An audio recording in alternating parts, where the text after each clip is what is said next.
Former NBA center na si Boban Marjanovic maglalaro mga idol sa Pilipinas sa upcoming 2026 Williams Jones Cup repping the Philippine flag. Magandang dagdag firepower to mga idol para sa Strong Group Athletics. So ayun na nga mga idol at papalapit na ang 2026 Williams Jones Cup by August 13 to 23. Sasabak na naman mga idol ang Strong Group Athletics para depensahan ang kanilang championship title sa men's basketball team na gaganapin mga idol sa Gymnasium sa New Taipei City in Taiwan. Grabe mga idol ang excitement dito dahil maaaring pangatlong magkakasunod na championship title ito ng SGA from a back-to-back champion noong 2024 and 25 plus meron silang iniingatang 16 win streak, 8 wins plus championship title noong 2024, parehong 8 panalo din last year plus championship title, 16 win streak overall yan mga idol. Simula nang pumasok ang ball club ng SGA wala pa silang talo. Dala-dala nila ang ligasiya ng mga sinaunang teams kagaya ng Northern Consolidated Cement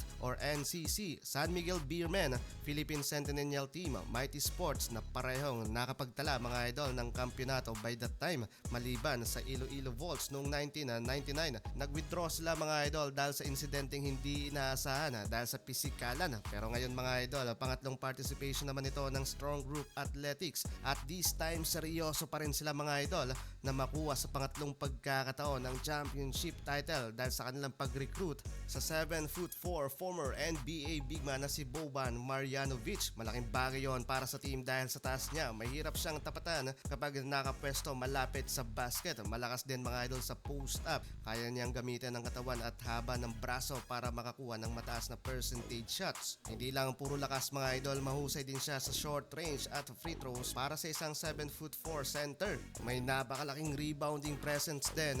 Ang taas at wingspan niya ay malaking advantage sa boards. Yun nga lang, may limitasyon din mga idol, mabagal ang lateral movement niya kumpara sa modernong NBA centers ngayon. Kaya nahihirapan siyang mag-defend sa pick and roll at sa mabilis na small ball lineups. Kung sa pure post offense lang ang pag-uusapan, masasabi kong napaka-skilled ni Boban. Kapag nasa tamang matchup siya, talagang mahihirapan siyang pigilan doon. Para sa akin mga idol, sobrang underrated ng skills ni Boban Marjanovic. Hindi lang siya basta-basta malaking tao sa basketball. Sa mahabang presensya niya sa NBA kung individual performance, nakapagtala siya ng 31 points noong year 2020 kontra sa Denver Nuggets, 20 rebounds naman kontra sa Phoenix Suns. Ang pinakamagandang all-around NBA playoff performance niya ay noong 2020 and 21 playoffs, 11.8 points, 8 rebounds at 1 assist sa 4 games niya para sa Dallas Mavericks. Kaya sa pagsugot niya sa Strong Group, nakikita ko kung bakit malaking weapon itong 7'4"